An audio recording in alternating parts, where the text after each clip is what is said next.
Hey YouTube, Kira Twig here, bringing you all my Burning Abyss Yu-Gi-Oh deck profile for post the December 2020 ban list.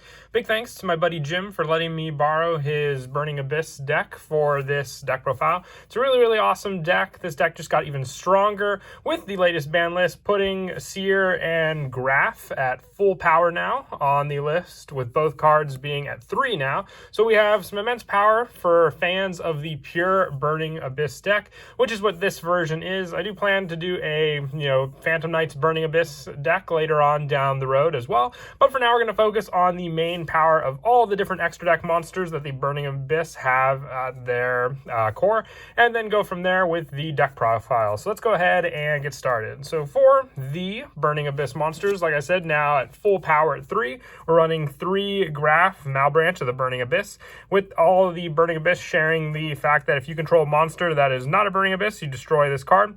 And if you control no spell or trap cards, you can special summon this card from your hand. And if this card is sent to the graveyard, you can special summon 1 Burning Abyss monster from your deck, except for Graph Malbranch of the Burning Abyss. So back at 3, full power, it's just a card that definitely helps for setting up your field with different Burning Abyss monsters, and just being able to set them up for your go-to extra deck plays, which the major one you're going to go for is obviously Dante, Traveler of the Burning Abyss, to have more and more setup with all your different monsters. But you also have the arsenal of different high link monsters that you can easily summon out with this deck as well, because this deck doesn't really have that much of a summoning limit for what you can summon out when you special summon all these different Burning Abyss. So that'll definitely benefit later on when we get to the extra deck, with the second card now at 3 on the ban list being Seer Malbranch of the Burning Abyss. With this card, if you control a monster having the same destruction and special summon effects that Graph and all the other Burning Abyss do, if this card is sent to the graveyard, you can target 1 Burning Abyss monster in your graveyard except for Seer Malbranch of the Burning Abyss and special summon it. So you have graveyard plays with Seer, and you have your special summon from the deck plays with Graph, both at full power. I can't remember the last time these cards were at full power for the Burning Abyss deck. I believe the only cards now actually even on the list for Burning Abyss are Beatrice, and it's not even a Burning Abyss card. But still, this consistency for power just has easy special summon with the spell and trap monster effect, and then also being able to have the special summon option. Just remember, each one of these you can only use one once that turn with this card, so know which plays you want to do when you're setting up the plays, and then know which ones to detach from the materials off of Dante, and then benefit from those ones also, taking into account the normal summon Burning Abyss and knowing which one to detach from those cards also. For the last of our 3 ofs for the Burning Abyss deck, I'm also running 3 Farfa, Malbranch of the Burning Abyss. With this card, it's more set up for your opponent's monsters being able to take out a good amount of them. With this card, if it's sent to the graveyard, you can target 1 monster on the field and banish it until the end phase. So being able to take out a good amount of problematic monsters your opponent may have on the field. That's why I'm running this card at 3 as well. Just having the offensive power plays with your Farfa and being able to special summon all the other versions from the graveyard and deck back onto the field for resources after resources means we just have more of a pure Burning Abyss deck available to us with all these different cards thrown into the mix. And I also run 2 Skarm Malbranch of the Burning Abyss. I considered putting this card at 3, but still like it at the 2 number for just the search consistency. During the end phase of this card's in the graveyard, because it was sent there this turn, you can add 1 level 3 Dark Fiend type monster from your deck to your hand, except for Skarm Malbranch of the Burning Abyss. More consistency, that's why I like it. But you don't really need the 3 of. You have the special summon power of Seer and Skarm consistency from the graveyard just to summon back onto the field and reuse again. So once it's set up in the graveyard, you're good to go there from that play. And then for some of the lower numbers for the Burning Abyss, I also run 2 of the Libic Malbranch of the Burning Abyss. With this card, if it's sent to the graveyard, you can special summon 1 level 3 Dark Fiend monster from your hand, but its effects are negated. It's just more resources with this card. If you have the monsters in your hand to use, which we do run a good amount of level 3 Dark Fiend type monsters in the deck, more and more cards to special summon out onto the field to use. So just once again 2 though, because you have to have that setup, which you should have plenty of with all the different search power in the deck deck coming off of your Graph, Skarm, and Seer for all of that search power. For the special summon of Graph, the special summon of Seer, and the search power of Skarm, all working very well together with this card. For some of the lower numbers for the Burning Abyss monsters, I also run one Kaikab, with this one being if it's sent to the graveyard, you target a set spell or trap on the field and return it to the hand. And then also one Lich Burning Abyss. And if it's sent to the graveyard, you target face-up monster and negate its effects.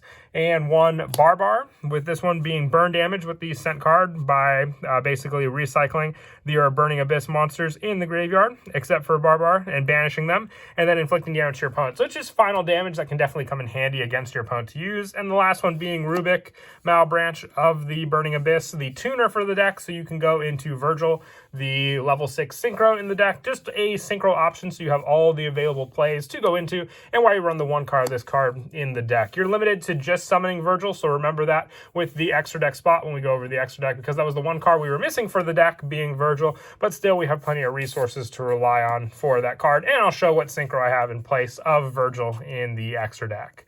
That's it for the Burning Abyss main deck monsters. For the rest of the lineup, we're also running 3 Tour Guide from the Underworld. When it's normal summon, it's a special summon of a level 3 Fiend type monster, which are the majority of all your Burning Abyss monsters.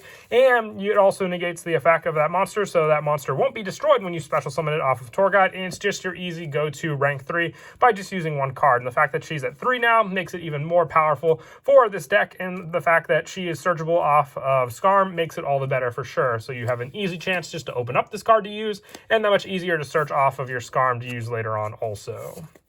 For some of the lower numbers for the monsters, I also run one Edgem Sabers. Once you set this card up in the graveyard, it's just great recycle power to special summon it back onto the field. One Danger Jackalope, one Danger Tsuchinoko, and one Danger Nessie, just the preferred lineup of danger monsters in the deck to use for the fact that they have the discard power, setting up more Burning Abyss in the graveyard to use, and the fact that Tsuchinoko and Jackalope are also level 3 monsters make them a good powerhouse for providing for the rank 3 Xyz plays and more graveyard setup altogether. Nessie is more here for, mostly just link monster extra deck plays when you have them, because we have plenty of a variety of different monsters to go into, being a setup card and just having that available option as well. For the next monster, potentially, Jim did want to run 3 Fiendish Rhino Warrior. It's a very, very good card, being a Fiend-type monster, and Fiend-type monsters you control, except for Fiendish Rhino Warrior, cannot be destroyed by battle or card effects. And if this card is sent to the graveyard, you can send one Fiend-type monster from your deck to the graveyard, except for Fiendish Rhino Warrior. You can only use this effect of Fiendish Rhino Warrior once per turn. But to fill in, we have one Speedroid Terratop and one Tekken Tomborg, just more special summoning with both of these cards. Search power, and then going into your search target to special summon out. But ideally, you do want to run the 3 Fiendish Rhino Warrior for that setup in the deck. Just more and more consistency with your monsters, and also protecting your Burning Abyss monsters on the field. And I also run 3 Ash Blossom and Joy Spring to finish off the monsters for the main deck. Just hand trap of choice. And the fact that it is also a level 3 monster is just an added bonus. If in an emergency state you do have to add, this card on the field to go into an extra deck summon, it's there available to be there to summon out Dante onto the field. And that is it for the monsters. We'll now move on to the spells. The only spell I run in the deck is the one Foolish Burial. You really just rely on the heavy monster count in the deck and the trap lineup for a lot of your different plays. Foolish Burial just sets up more and more in the graveyard for cards for you to use. So it's just there as a good option to rely on for that play. I've seen, Pot of Avarice as another recommendation, just to recycle some of the Burning Abyss monsters back into the deck for you to search and special summon. That could be an added option if you wish, instead of just the one Foolish Burial. But that comes down to player preference at that point as well. Moving on to the traps, which are definitely a higher number just for the overall power and setup they have in the deck. I run 3 Fiend Griefing. You target one monster in your opponent's graveyard, shuffle it into the deck, then you can send one Fiend type monster from your deck into the graveyard. So not only will it disrupt your opponent's graveyard plays, but it'll also set up more and more Fiend type monsters in your graveyard, which can then benefit from the different Burning Abyss effects on your opponent's turn, and not be limited to their special summon and then their additional effect, because you'll activate the one effect from when it's sent to the graveyard, activating that monster effect, and then getting additional plays off of whatever you sent, while also taking care of your opponent's graveyard. And I also run 3 Paleozoic Deinonymiscus, aside from the fact that it can be special summoned after activating a trap card on the field, and then giving you an additional monster on the field that's unaffected by monster effects. It takes care of banishing a good amount of cards your opponent may have and setting up more cards in the graveyard for the discard cost. So as long as you have the hand to use for this card, it's definitely the preferred Paleozoic trap to use in this deck, taking care of more and more problems that your opponent may have, especially against monsters that are unaffected by monster effects, which are a good majority of cards you use in this deck, and just a good answer to take out those cards. And then lastly, for the traps, I just run the 3 Infinite Impermanents. If you didn't want to run Infinite Impermanents, or if you don't have this card, you can run additional level 3 spots. You can always keep in the Speedroid Terratops. When you add in the additional Rhino Warriors, you can add in the Pot of Avarice as the additional spell along with Foolish Burial. There are spots to replace cards in this deck for the Infinite Impermanents if you wish not to run this card, or like I said, if you don't have this card to use. And that is it for the main deck. We'll now move on to the extra deck. I run 3 Dante, Traveler of the Burning Abyss. Once per turn, you can detach 1 Xyz material from this card and choose a number from 1 to 3 and send the main cards on top of your deck to the graveyard. And until the end of this turn, this card gains 500 attack for each card sent. And if it attacks, it's changed the defense. And also, if it's sent to the graveyard, you can target 1 Burning Abyss card in your graveyard, accept this card, and add to your hand. Recycle power from the graveyard, being able to recycle Scarm, any other Burning Abyss next turn as well. A big bonus from this card is why you want to run 3 of it, so you always have the Dantes to go into, and why I also may consider running Pot of Avarice in the deck, so you always have the recycle power and never run out of Dantes, because it's the biggest fear also if you just run through all of them and don't have a way to add them back. But most of the time when you go through all these resources, it should be plenty enough just to use these cards to then, finish your opponent and go for the other additional extra deck plays you wish, along with all the graveyard setup you do with this card. For the other XYZ monsters, I run 1 Leviathan the Sea Dragon for the banish plays, especially with our go-to burn damage in the deck for the Burning Abyss lineup. This card is just great for special summoning resources back onto the field. And for the last of the XYZ monsters, I run the 1 Beatrice, Lady of the Eternal. Once again, like I said, still at 1 on the ban list, but just that much easier just to send a card and special summon it over Dante, and then having the option to send a monster from the deck to the graveyard. You can set up Farfa that much easier and use this card for that power play to rely on. For the Link monsters, I also run 1 Cherubini, Ebon Angel of the Burning Abyss. More protection and just needing 2 level 3 monsters makes it a very, very easy monster to summon out in this deck. The fact that you can use your lineup of your danger monsters, all the different Burning Abyss monsters, and then more and more setup with this card, along with protection of your Burning Abyss monsters. I also run the 1 IP Masquerena. More and more special summoning, especially on your opponent's turn. A great resource for sure in the deck. Also 1 Underclock Taker with this card. And I know we're not limited to the extra monster zone anymore with Master Rule 5, but this card is just a great bonus for sure to power down your opponent's monsters after summoning this card, then having the resources to go into, let's say, Beatrice, Lady of the Eternal, point to this card, and lowering the attack of any of your opponent's bigger monsters on the field.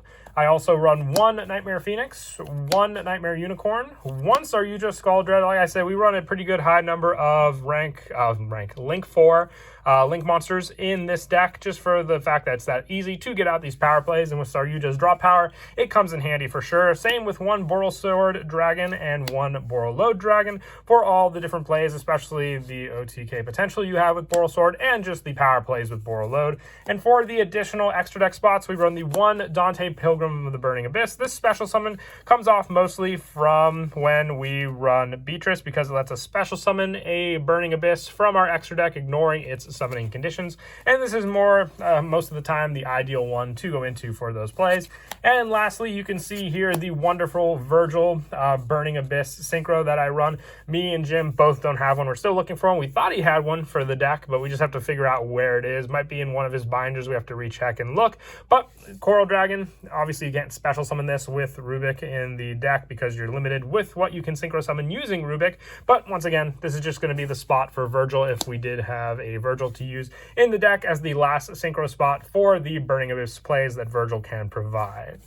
But that is it for the deck profile. I hope you all enjoyed the video. Like I said, definitely glad we took a look at the pure Burning Abyss deck for the newest ban list. I do plan to do a Phantom Knights Burning Abyss deck as well, taking into account the Phantom Knights, which are my favorite level 3, rank 3 deck, and with Burning Abyss being my buddy Jim's, combining the two into a true powerhouse deck. And as always, I always like to do a Phantom Knight deck post ban list, and turns around that this is the best way to do so with the new Burning Abyss support fresh off the list. But until next time, please don't forget to leave a like and subscribe, and Kira Twig out.